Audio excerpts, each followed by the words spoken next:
अत सूत उवाच।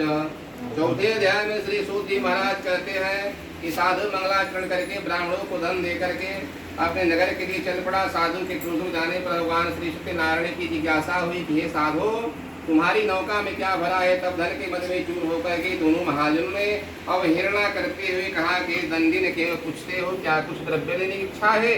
हमारी नाव में लता पत्र आदि भरे हुए। ऐसी निश्चित वाणी सुन करके भगवान श्री सत्यनारायण भगवान बोले कि जो तुम कह रहे हो वही सत्य है। ऐसा कहकर के दंडी सन्यासी का रूप धारण किए हुए भगवान कुल्लू जाकर समुद्र के समीप बैठ गए। दंडी महाराज के चले जाने के पश्चात प्रतिक्रिया करने के बाद उतराई हुई नौका को देख करके साधु अत्यंत आश्चर्य में पड़ गया और नाव में लते पत्र आदि कर मुश्किल पर गिर पड़ा। श्वेत होने पर बड़ी चिंतित हुआ। तब उसके दामाद ने कहा कि आप शोक क्यों करते हैं, ये सब दंडी ने साफ दिया है, इसलिए वही सब कुछ कर सकते हैं, इसमें कोई संशय नहीं है। अतः उन्हीं के शरण में चलना चाहिए, तभी हमारी मन की इच्छा पूर्ण होगी। दामाद की बात को सुन करके साधु वैश्य उनके पास गया। वहां दंडी को देख करके भक्ति पूर्वक ने प्रणाम किया। आदर पूर्वक कहने लगा कि आपके सन्मुख मैंने जो कुछ भी असत्य भाषण रूपी अपराध किया है, आप फिर उस अपराध को क्षमा करे। और दंडी ने फिर रोता हुआ देख कर कहा कि मूर्ख प्रभु मत मेरी बात सुनो। मेरी पूजा सुदासीन होने के कारण तथा मेरी ही आज्ञा से तुमने बार बार दुख प्राप्त किया है। भगवान की ऐसी वाणी सुनकर के उनकी स्तुति करने लगा। साधु ने कहा कि प्रभु यह आश्चर्य की बात है, आपकी माया से मोहित होने के कारण ब्रह्म आदि देवता भी आपके गुणों को रूपों के यथार्थ रूप से नहीं जान पाते। फिर वे मूर्ख व्यक्ति आपकी माया से मोहित होने के कारण कैसे जान सकता हूँ। आप प्रसन्न हो जाए, मैं अपनी धन संपत्ति के अनुसार आपकी पूजा करूंगा। मैं आपकी शरण में आया हूँ, मेरा जो कुछ भी पुराना धन था उसकी और मेरी रक्षा करे।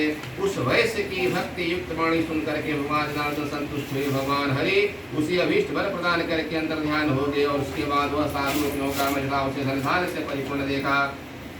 भगवान सत्यदेव की कृपा से हमारा मनोरथ सफल हो गया। ऐसा कह करके सज्जनों के साथ उसने भगवान की विधिवत पूजा की।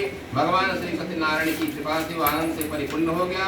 नाव को प्रयत्न पूर्वक संभाल करके उसने अपने देश के लिए प्रस्थान किया और पूर्व जा करके प्रस्थान किया। और साधु वैश्य ने अपने दामाद से कहा कि वह देखो मेरी रत्नपुरी नगरी दिखलाई दे रही है। इसके बाद उसने अपने धन के रक्षक दूत को आगमन का समाचार देने के लिए नगर में भेजा। और तत्पश्चात उस दूत ने नगर में जाकर के साधु की स्त्री को देख करके हाथ जोड़ करके प्रणाम किया और उसकी निर्दिष्ट बात कही कि सेठ जी अपने दामाद के साथ बंधु वर्गों के साथ बहुत सारे धन धान से संपन्न होकर के नगर के निकट पधार गए हैं। दूत के मुख से यह बात सुनकर के आनंद से विह्वल हो उठी साध्वी।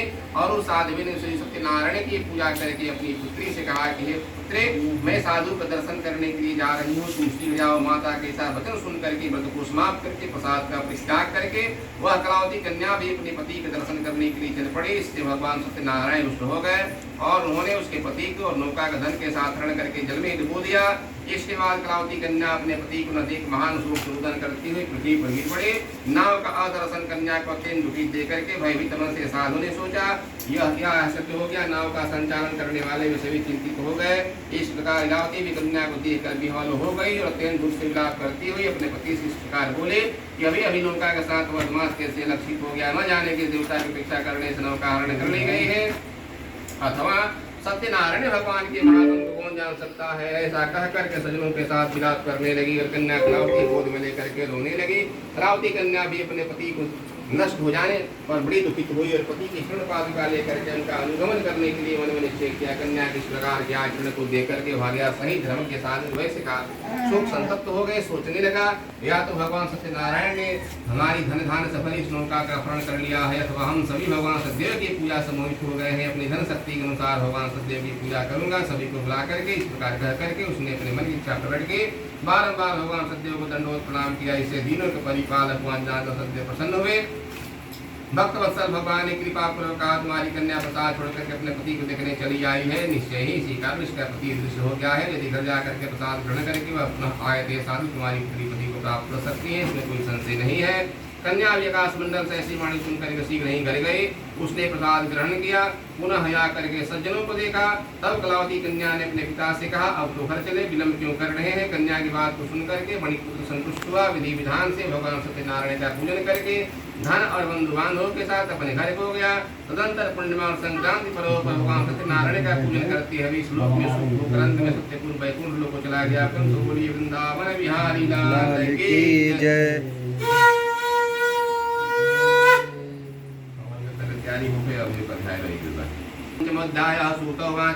पांचवें अध्याय में श्री सूत महाराज कहते हैं कि श्रेष्ठ मुनियों, अब इसके बाद दूसरी कथा कहूंगा, आप लोग सुनेंगे। अपनी प्रजा पालन में करने में तुम नाम के राजा था। उसने सदैव के प्रसाद का त्याग करके दुख प्राप्त किया था। एक बार वन में जाकर के वन्य पशुओं को मार करके बड़े वृक्ष के नीचे आया। वहां उसने देखा कि वो पकड़ बंधु बांधवों के साथ संतुष्ट होकर के भक्ति पूर्वक भगवान सदैव की पूजा कर रहे हैं। राजा यह देखकर भी अहंकार बस न वहां गया, उसने भगवान सदैव को प्रणाम ही किया। इसके बाद पूजन के अनंतर सभी गोपुर भगवान का प्रसाद राजा के श्री पक्ष वहां से लौट आए। इच्छानुसार सभी ने भगवान सत्यदेव का प्रसाद ग्रहण किया। इधर राजा के प्रसाद का परित्याग करने से बहुत दुख उसका संपूर्ण धन आदि सभी पुत्र नष्ट हो गए। राजा ने मन में निश्चय किया कि वैसे ही भगवान सत्यनारायण हमारा नाश कर दिया, इसलिए मुझे वहीं जाना चाहिए जहाँ भगवान सत्यदेव का पूजन हो रहा था। ऐसा मन में निश्चय करके राजा गोपगणों के समीप गया और उसने गोपगणों के साथ भक्ति श्रद्धा युक्त होकर के भक्ति पूर्वक भगवान सत्यदेव की कृपा की। भगवान सत्यदेव की कृपा से वह अपना धन पुत्रों से संपन्न हुआ और इस लोक में सभी प्रकार के सुखों का भोग करके अंत में सत्यपुर वैकुंठ लोक को चला गया।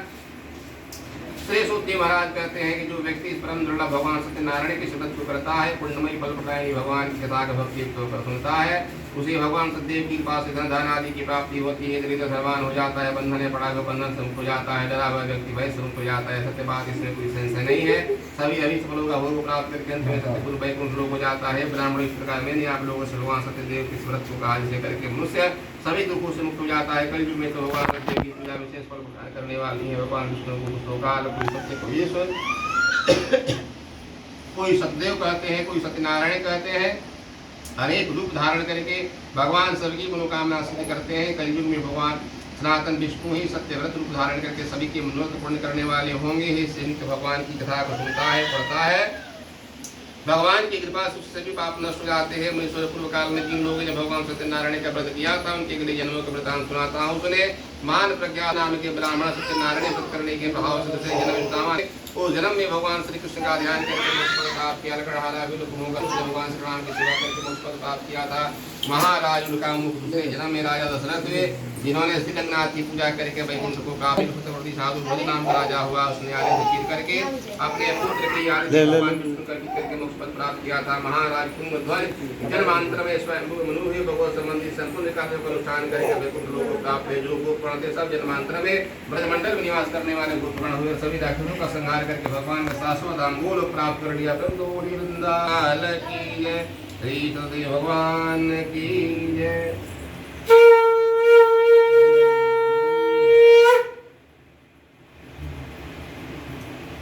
भगवान हो क्या